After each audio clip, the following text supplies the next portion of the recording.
Nirmala ji, thank you so much for giving us this first budget interview to a streaming service and a private news channel. Through this interview, you will reach the length and breadth of the country through all our News 18 channels, CNBC TV 18, CNN News 18, News 18 India, and a slew of digital properties, moneycontrol.com, First Post, and news18.com. Thank you so much for this. My first question, this is your fifth budget. You were navigating two epochal events in the last couple of years.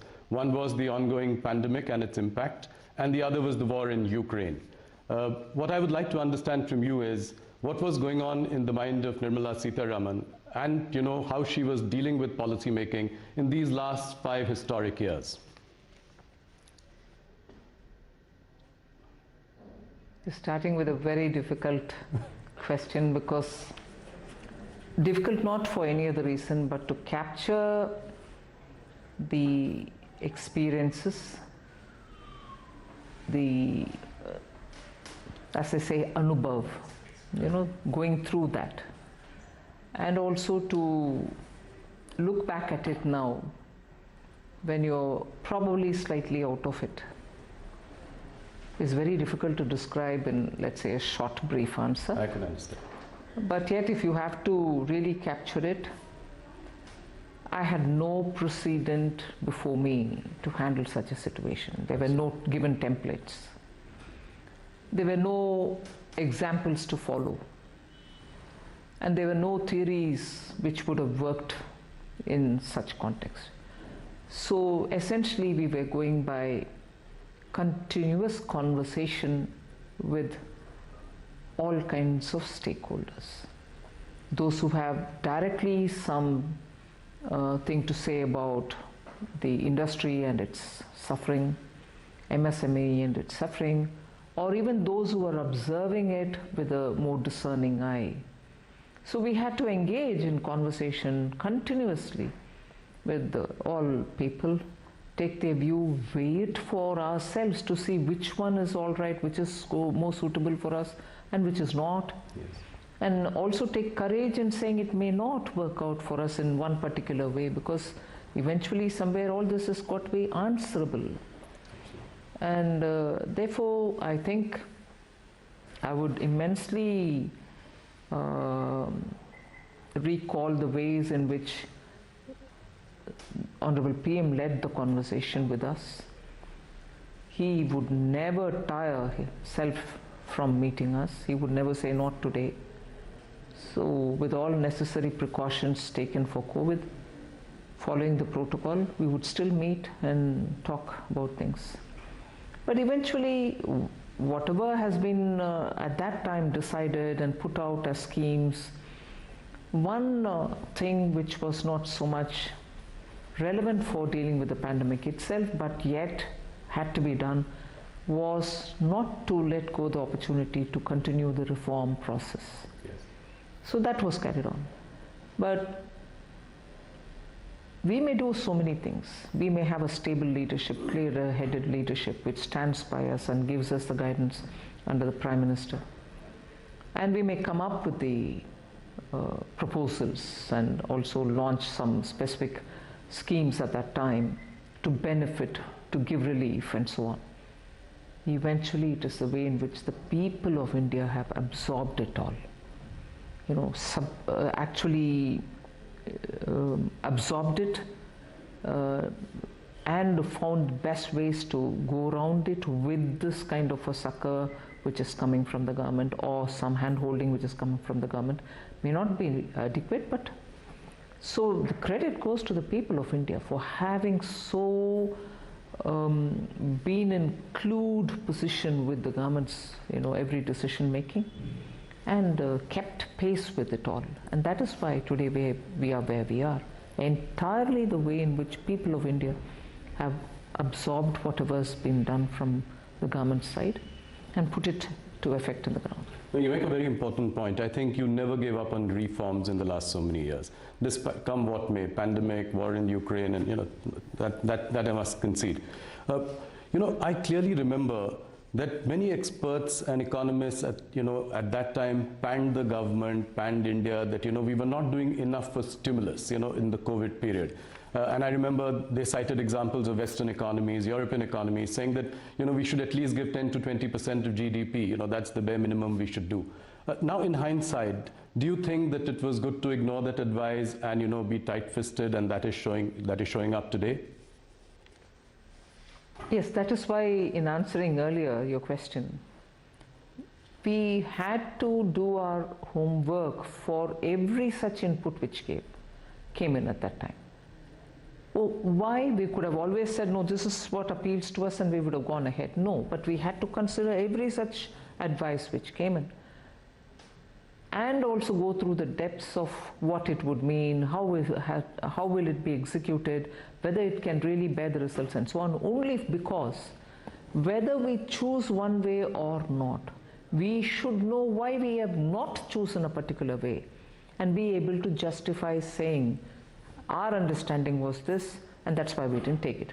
Today I have the advantage of looking back at it and say, good that I didn't take it, because the results would have been very different.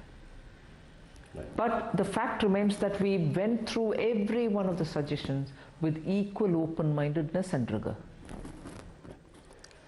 So, Nirmala ji, if I look at this budget, coming to this budget, the central theme, and you've elaborated, you've articulated it in your speech subsequently as well, but I would still like to ask this question, that there is a big push to capital expenditure on one hand. On the other, you've also given a lot of money into the hands of the middle class and the rich, so that there is a consumption boom.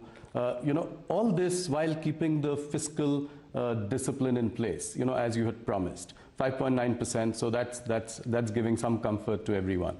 What I want to understand is, what are the few outcomes, big outcomes, that you're looking at from this budget? If well executed, if the states and the center work together, I expect tourism to really see a sea change. Flow of people coming in both from one of the states and also from abroad. It should actually be a good way of keeping the economy active. If that is going to be this year and also medium term, I also see the momentum that PM Vikas scheme is going to come up with. Because what it does, at least from the way in which I've done this work on understanding that scheme and to see how best it can be tailored, it touches that segment which is sort of self-employed, which has skills, which may be traditional skills, but which are very productively used, and that itself has a huge market, niche market of its own. If by launching PM Vikas, we will be able to touch upon a large section, not confined to any particular few castes which go by the description Vishwakarma, but we are including everybody who uses his hand with some tools, produces things. That's a huge layer which doesn't get covered under A scheme or B scheme or C scheme. Now we are touching them. We are actually giving that material difference of receiving better attention, better raw material, better marketing, better professionalized way of aggregation and so on, with better fair rated credit from bank and so on. I think that layer, which has remained unseen, untouched till now, but very recognized because of the quality of products that they produce, will now make a big difference to us. Equally, the push on green is not going to be any less. In every sector, there's been provisions made in the budget for them to do the transition from depending on fossil fuel to a renewable energy source-based fuel. And that will touch every walk of life, not just farmers, not just women in household, both from the point of view of user and also producer. You will generate enough power for yourself and be able to also sell it. And the final but most important, I would think, is the way we are going to shake up and also give life to the self-help women's groups which exist in the rural parts of the country. Some states have extraordinarily done well on SHGs in the last few decades. It's not as if they've been formed only today. A couple of decades they've been on the ground. 81 lakh of them, groups, exist. And it is they who we are now trying to aggregate, bring them together like clusters, see what they want to do in terms of production or services. For instance, I just bring in a very private sector example. Lijjat, the papad, after all was a women's somewhat self-help group. Look at the kind of product, the quality, the branding, the perception about what is Lijjat can always be superior in quality. There's never a compromise on it, and people seek it, even though from the general papad pricing it is slightly higher in price, but still people prefer it. So like that, SHGs, and I don't want just to end with the papad making. It should be everything else also. So depending on the skill sets available, the raw material available, we want to make sure that SHGs do come in to benefit from government policy and also through digital marketing, run professionally as well. That's interesting. You know, your budget was very well received by the markets. In fact, while you were speaking, the markets were really going up. But you know, the rout in the Adani stocks somewhat spoiled the party. You know, there is a general nervousness in the market. How does your government see this? I look at the budget for having covered all the sections of the society. We've tried, and it has been a detailing that which has consumed a lot of time in preparation of this budget. The details is what has brought the difference in touching so many different sectors and segments of our society. We've got something on offer for each one of them. So therefore, if it's being received very well, I'm very glad. But of course, that motivates me to be able to now take it upon myself to better implement it down to the last person who's aimed at. So I would think the impact of the budget, the immediate impact of the budget on the market, and subsequent to, let's say, for whatever reason it trailed back, I think in the next few days the budget's impact will still continue to hold the markets high. You know, the opposition is taking aim at your government, saying that the banking and insurance companies have large exposure in Adani stocks. You know, and the investors and the broader market is looking to you for some direction on this issue. Is our banking and insurance system resilient to take this shock? I want to recall the words, you know, coming from the horse's mouth has greater credibility. Both the SBI and LIC have issued detailed statements.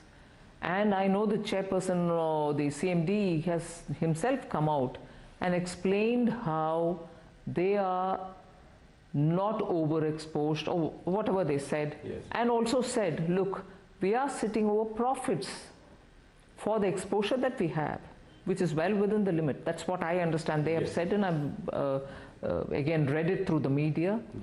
They have very clearly said that their exposure is very well within the permitted limits, and that they are, even now with the valuation falling as well, they are still sitting over profit.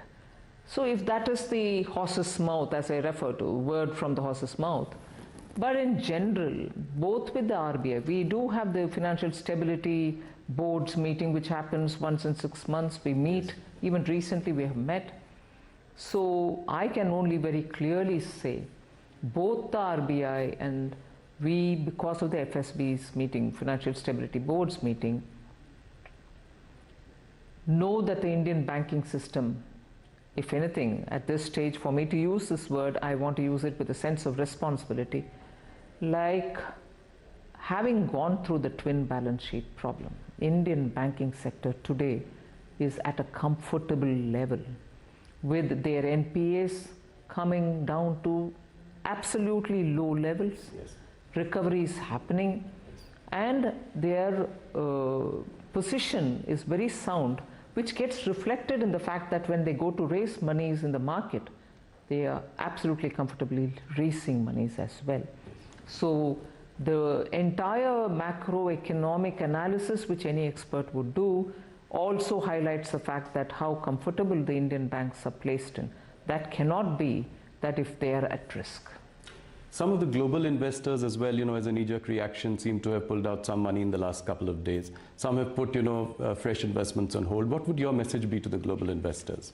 India remains, as before, an absolutely well-governed, stable government, and also very well, regulated financial market. And as a result, I think the investor confidence which existed before shall continue even now. Our regulators are normally very, very stringent about certain governance practices, and therefore they should, one instance, however much talked about globally it may be, I would think is not going to be indicative of how well Indian financial markets are governed. So many lessons have been learned over the decades, and therefore I think our regulators have kept our market well in prime and prim condition. Thank you. That's very reassuring coming from the finance minister. Let me move on to the next question around the budget, and this is to do with the economy. The current, is the current recovery due to pent-up demand, or do you think that this will be sustained? I think it will be sustained because the pent-up demand argument was very right nearly 4-5 quarters ago, when post the Omicron we were coming back. People thought 2022 festival season was driven by revenge shopping, yes, pent-up demand and so on. But that pent-up demand won't stretch itself for more than one season if you want to, take it that way. 2022 festival season was in its normal course, and there was no exaggeration in the markets or even in consumption. So I think it has now reached a level where it will sustain itself. No, I asked this question also because the rural demand is still tepid. Looking at the commentary coming from FMCG companies in India. Also, if we look at, the work under the Manrega scheme and the, and FMCG results, I asked this question in this context as well. Can aggregate demand be more robust?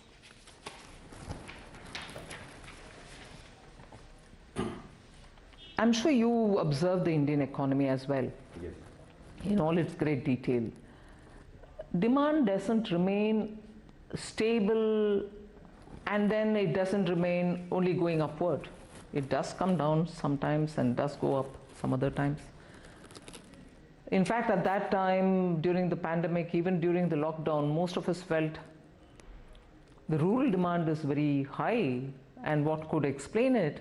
We thought that the farm outputs were very good, and as a result they were having quite a few money in their hand, and therefore they were able to sustain it. So that happens soon after the harvest. But rural demand even today, in terms of the people who are in the farm equipment manufacturing areas, are quite comfortable with what is going on in the rural market. It's not as if demand has affected them. So people are purchasing equipments to do their tilling or farming activities.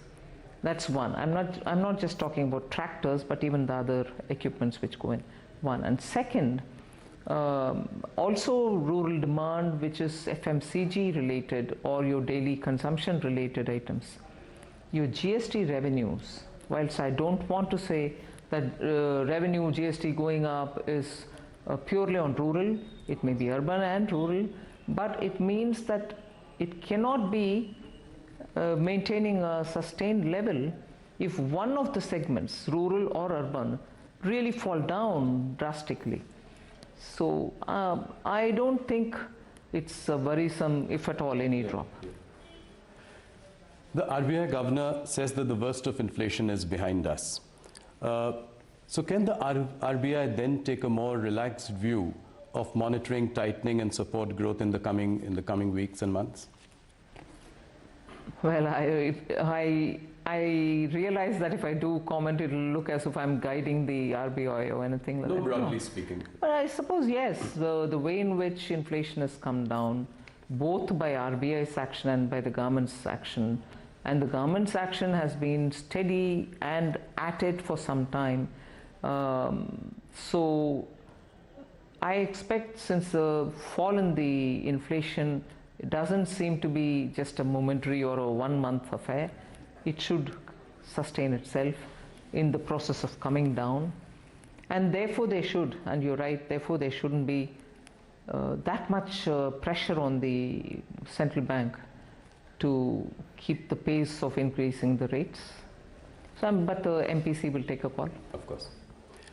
Any concern that you feel is there because of the twin deficit problems?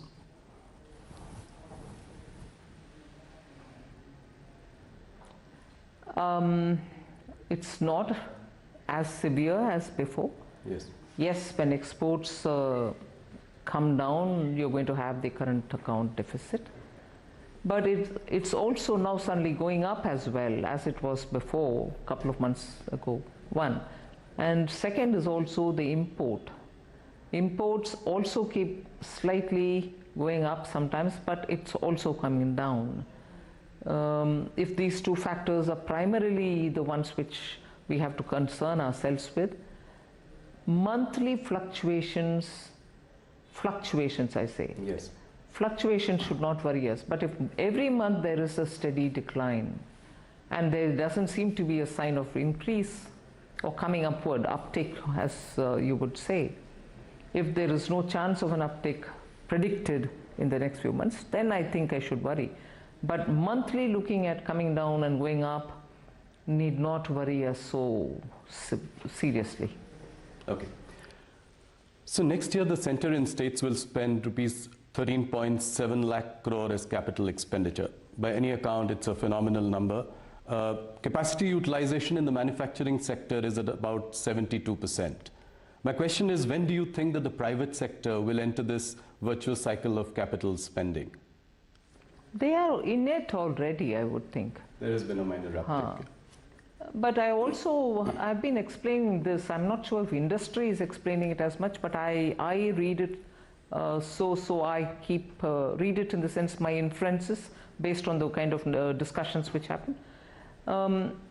India's industry, the old India industry as well as the new, which is the IT related industry, software and so on, both old India industry and this, are transitioning also with the energy related matters, are transitioning also in the way in which their shop floors are operated. So the investment that they make is not to create one more unit of what they already have. The investment that they have to make, and therefore the conscious decision that they have to take, will now also look at not just expanding existing capacity the way it is, but also looking at bringing high technology, Web3, robotics, 3D printing and so on. So that together with moving towards more renewable energy use, making a green product of what they are making. For instance, steel industry is facing huge barriers in Europe. Now, their business of having to invest and expand now would be not to just produce more steel, but to produce green steel. So the investment there has three new dimensions which have never been into consideration earlier. Invest and produce green, produce also with the efficiencies of technology. So all this, when comes into play, when your decision making is being done, does take time and more resources. So I would want to give that advantage for India's private sector, that yes, their process is going to be somewhat more complicated in terms of taking the decision, but I think the atmosphere is conducive for that on all grounds, technology, green and so on. I'm kind of curious that while you've given a boost to capital expenditure and increased outlay to PM Awaaz Yojana, you've also cut the Manrega budget by almost 33% or 30,000 crore. Why have you done that? Actually, the answer lies in your own question. Okay. PM Awaaz Yojana is also to be done by workers in the area, rural area, who normally would have gone for, let us say, in the absence of this, would have gone for Mahatma Gandhi Rural Employment Guarantee Scheme. Right. That's one answer, because even this has got to be done by people in the rural areas who are looking for jobs, just as Jal Jeevan Mission also goes through rural works. So they have these opportunities as well, which are coming not in a small incremental change, 6% increase, 79,000 crores for PM Awaaz, and also Jal Jeevan also getting a huge allocation. So these two also are there along with MAN. Second, Manrega is a demand-driven scheme. The more people come saying we want the job, we give them the work. So what is stated at the budget time estimate tends to keep adding to its resources or demands based on what comes from states. I need more. Then we add more to it and go to the parliament with a supplementary demand. So if you see the last 3 to 4 years, inclusive of the COVID year, naturally, yes, the BE number and the RE numbers are so different in that the RE is much higher. And if you now go back to the last 2 years where the actual numbers are available, BE, RE and the actuals, you will see the actuals are lots more than the BE, and in some cases exactly as much as the RE, which is enhanced, or even better than the RE in increased amount when you realize it in the actuals. So you end up spending a lot more even as you're going on. So I'm a bit now worried that this is becoming a staid question. Manrega, you cut it. Just see the pattern for the last 3 years. It starts with a number at the BE, keeps going on because it's demand driven, and when the supplementary demand stage comes, it's actually a lot more. Yes. So more opportunities have been created, so that's right. Yeah, so I agree. The real average GDP growth rate is 6.5%, as the economic survey says. With a little more reforms, the survey posits that it could even be a little higher at 7 to 8%. Now, what is the realistic and the desirable sort of growth rate for India if it were to become, the third largest economy in the world by the end of this decade? Desirable is one thing, but that desirable number will have to be tempered down by the global realities. Yes. The kind of uncertainties with every economy in the world faces. I don't think any one economy is so immune that the global volatilities don't affect them. So every economy is affected, particularly for a country like India, which for at least 2 critical items entirely depends on imports: fuel, fertilizer. So when you're looking at importing that many big ticket items, your uncertainties are lots more and lots more pronounced. But even provisioning for that and building a budget, we have definitely ensured that we will be not as much be affected by such uncertainties as would any other country be. And therefore the numbers that we've given for the growth is very realistic. Right. One thing that struck me this time when I was listening to your budget speech was the absence of any mention of disinvestment or asset monetization. Why was that? Why has that at least seeming to take a back seat in the last year or so? No, it is still there in the budget documents. Right. It may not have been a part of my speech, but it is in the appendix to the speech. It's also in the rest of the documents where we give the actual numbers and the activities which are going on and so on. See, the cabinet has after all taken a call that certain companies will have to be privatized, and that motion has the approval of the authority concerned, which is the cabinet. So the process goes on. But of course, because we'll have to also see when is the best time for it to be done, given the fact that we've already done the homework and kept it ready for just going out to the market, this consumes a lot of time, this preparatory time. Absolutely. Yeah. Post that is when we literally watch out for the market and then put it out. So both the factors, preparation and best time in the market, influence when you put it out. The process is on many of these items. So you're saying it's a question of timing. The commitment to privatization remains as strong as ever. Absolutely, particularly on those where the cabinet has already given the go-ahead. So you'd given last year, you'd spoken about the privatization of two PSU banks. What happened to that? Have you identified the banks? Is the process on? This is what is happening. The process is on. The amendments will have to happen in the Act, right. And then also look at the market, and then it'll have to go through. So it is very much on? Of course it's on, because the cabinet has given the approval. Right. So Nirmala ji, the export sector is suffering because of slowdown in major markets. What are the options to mitigate the impact of weak international economies for us today? See, it has two-sided problem.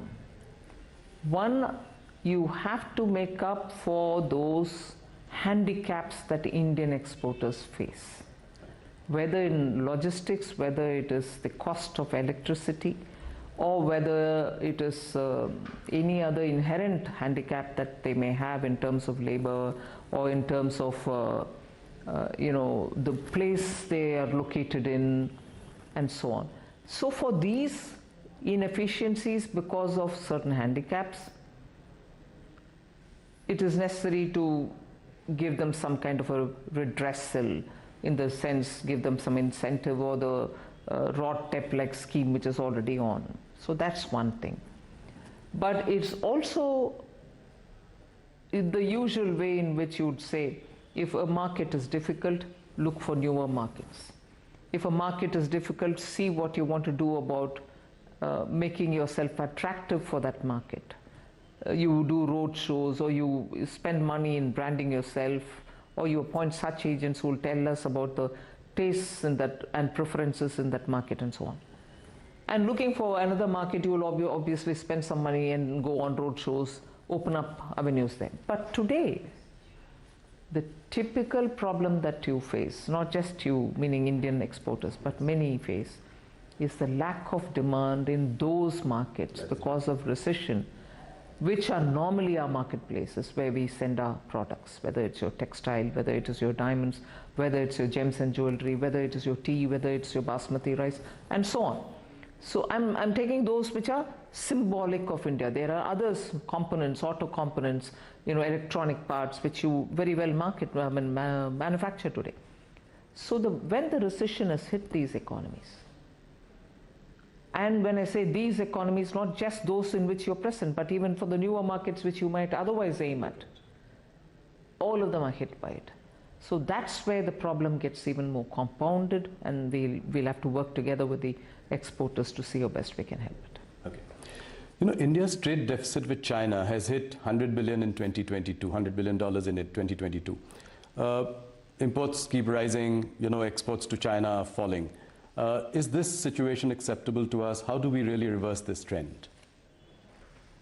No country would want its exports to languish and imports to balloon, yeah, with any trading partner.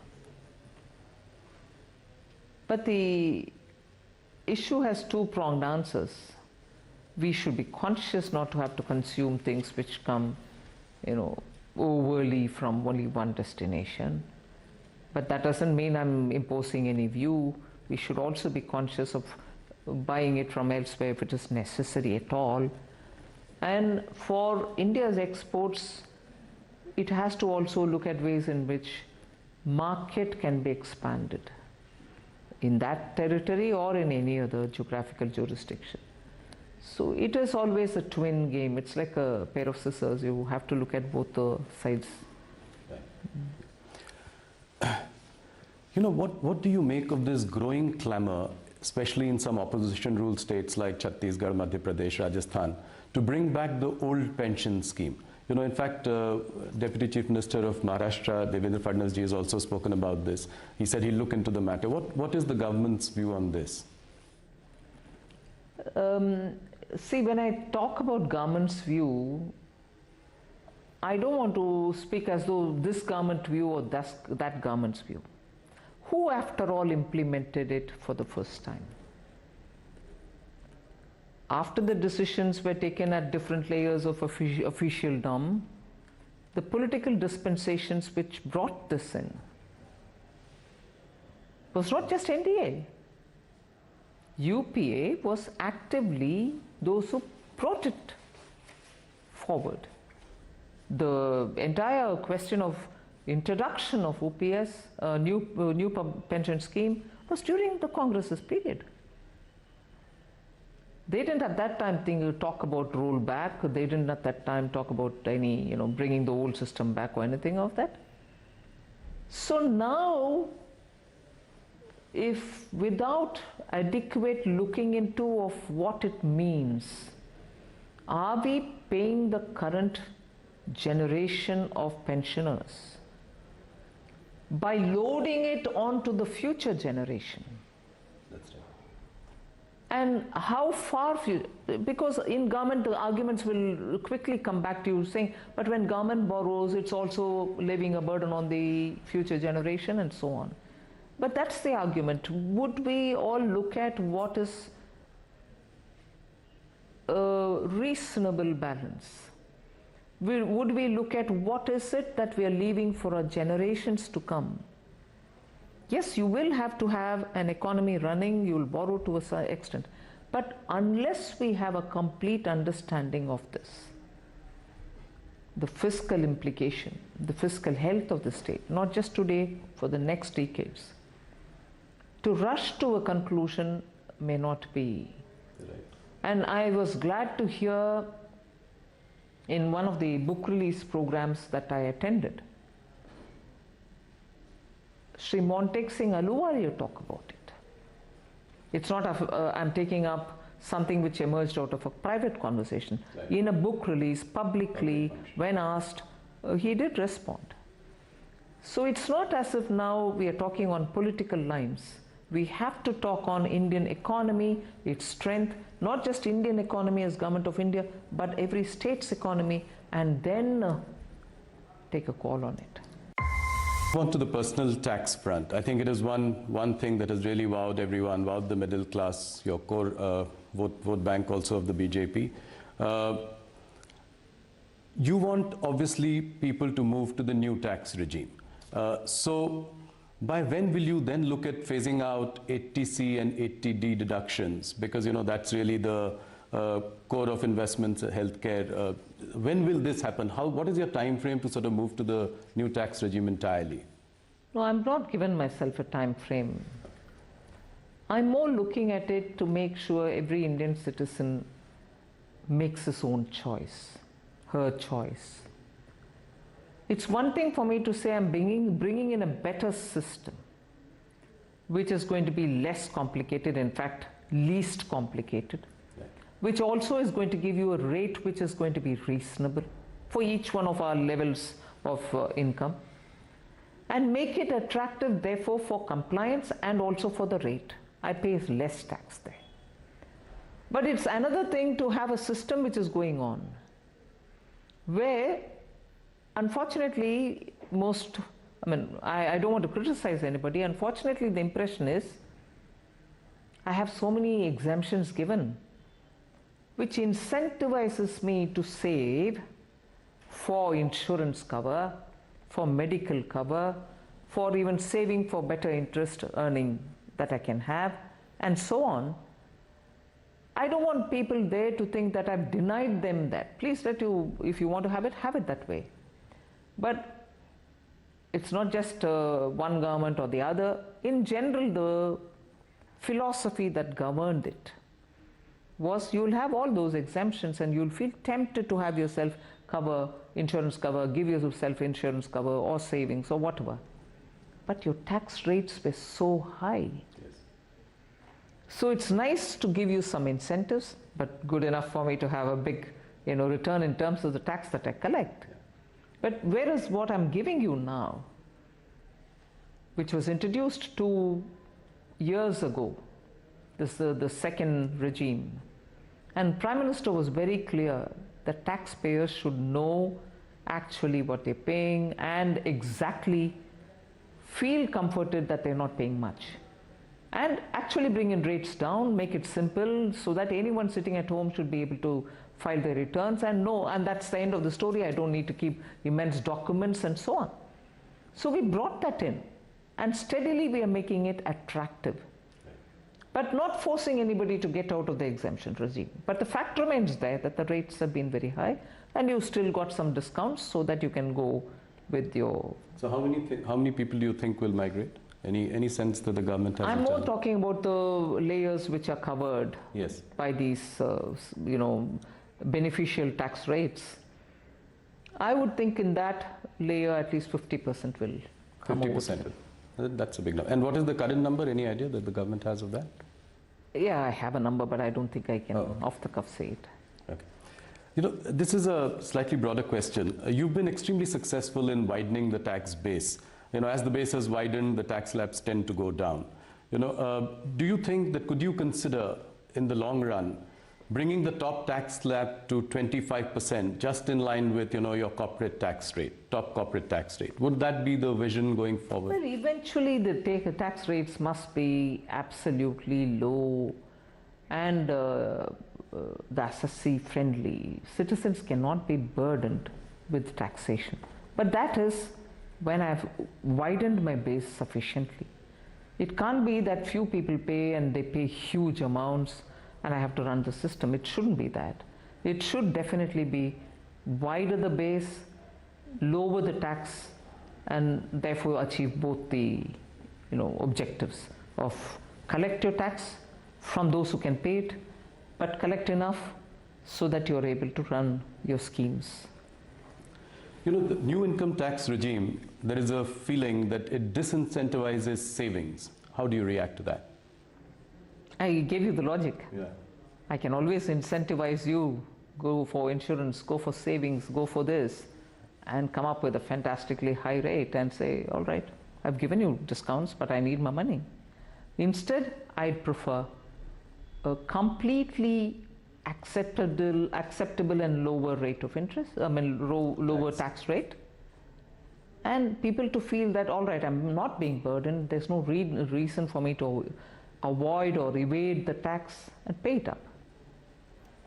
And you have the choice of deciding your own saving instrument, right? You're not... I was going to say, I'm on the side, or I belong to that school of thought which says, if the taxpayer is left with more money in his hand because we collect less tax, I would think that he's the best judge to decide where he has to put his money, and he doesn't need an incentive to run his family or to protect them from ill health or to not bother about his future, save for future and so on. So why do we want to underestimate our citizens? If I give very high tax rate, then I also have to tempt them to say, all right, go about saving it because I'm giving you some incentive here. But I've left more money because I tax you less. You're the best judge to do what you want with your money. Some of the experts feel that it was a rather bold move for you to reduce the rich tax from 42.7% to 39% in what is an election year. But is it that you've given some and taken away from the other hand as well? And so it's a zero-sum game in a sense? Where have I taken away? The real estate, earlier you could move money to real estate. Now the cap is 10 crore. Beyond 10 crore, there is no... There are a couple of... That's not taking away. It is like saying, beyond 10 crore of a house that you have, why do you want to also expect favors for a second or the third or the fourth? Correct. And there have been instances, I might say, without revealing any names or any kind of... People who bought house, sold house, made immense profits out of it, but who still enjoy these sort of, 10 crore house, I should still get my benefits from the government. So the bold move in an election year. But I'm not give and take there. Okay. I've not given away something and taken away something. I'm only giving. Okay. I've not taken away anything. So that's as I said, a bold move in an election year, because people don't expect you to do it. No, but if you're referring to the surcharge, which I brought down and which therefore is going to give benefit to some of the upper middle class and high net worth individual. That's right. It's also because the Indian tax system should be seen for not being so harsh. With your 30% surcharge, you were reaching a total tax of 42 point something, 75 or something. 42.7%, yeah. 42% of tax taken away. Even a person who's that, talented enough, skilled enough, and is paid very well for his contribution to the firm and has a good earning. Yes. Take away nearly 42.7. Doesn't make our system look fair. And therefore we brought it. You know, MNCs are looking at a China plus one strategy. You know, so you've also spoken about it in your budget speech. You know, we've seen that the manufacturing and export of mobile phones from India has really gone up. Which are the other sectors in manufacturing that could benefit out of this China plus one? Well, the PLI that we've given out with 13 sectors is definitely a China plus one list, which is sunrise sectors, which are important sectors for India to have its own strength. That's exactly the China plus one kind of a. Okay. You know, there is a funding winter in the startup ecosystem. In fact, some of the startups that were doing really well have come off their valuation highs. What is the government specifically planning to do about this? You know, this government has done a lot for the startup community in the last few years. So what next? What would you do? But I think the funding is also waiting to see more innovative startups claim for the next stage. It's not as if it's a funding winter, or it's not now a scarcity of funds. It's more funds seeing the opportunity that is available for them. And they want to look at better options also, even among the startups. Right. And India, which started in 2016 in a major push, I'm sure startups existed before, but the push happened with the Honorable Prime Minister in 2016 announcing a policy and subsequently coming up year after year some concession. So they also go through a cycle, one round done, the next round of good options. They are there, they will, I'm sure, be available. Nirmala ji, you will be meeting the G20 finance ministers and central bank governors later this month in Bangalore. What is your message to them, and what are your main agenda items that you will take up and highlight? The agenda, of course, is by now fairly well determined. We will be talking about the debt situation globally, because many countries, which were even middle-income countries, have suddenly got into debt traps. And those traps are really vicious traps. They're not able to come out of it. Now, during the pandemic, debt servicing, there was a scheme which the IMF and also looking at the G20 formulation, there was a plan which had come, debt servicing. And many of these countries didn't have to service their borrowing for a certain period because of the pandemic, and there was a call for extending it. It was extended. But we are also making sure that enough monies are available with these institutions, multilateral institutions, so that they are able to better respond to situation, have better leverage over the funds that they already have with them. So these are matters of discussion. Debt servicing, also debt financing, multilateral finance institutions and their reforms, about which Honorable PM has spoken several times, UN reform, IMF reform, WTO reform, World Bank reform, and so on. So we'll be discussing many of these. Also looking at a global kind of a SOP to be available, to be agreed upon for regulating crypto assets, right, whilst recognizing the central bank as the authority for issuing crypto currency. The rest of the assets which are being created outside, which are using very useful financial technologies, even those will have to be discussed, because regulation cannot be done by any one country singularly. It has to be a collective action, because technology doesn't brook any borders.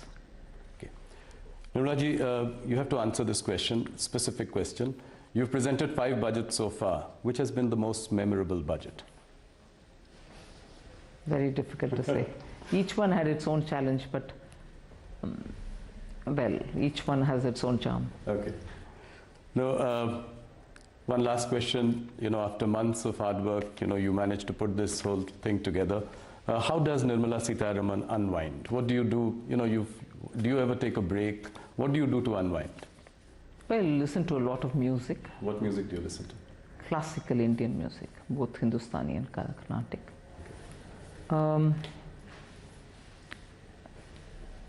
I sleep well every day. I think we should be in a happy sleep routine. we should be in a happy place that the finance minister of the country sleeps well. Absolutely, because we have a good Prime Minister who's got that kind of a vision, and the strength of the leadership that he brings along helps the country. So yes, that too. Good sleep. Thank you, Nirmala ji, for your time. Thank you for the first interview to a private channel in a streaming service. And more importantly, congratulations on a very well delivered budget. Thank you so much. Thank you. Thanks for giving me this opportunity.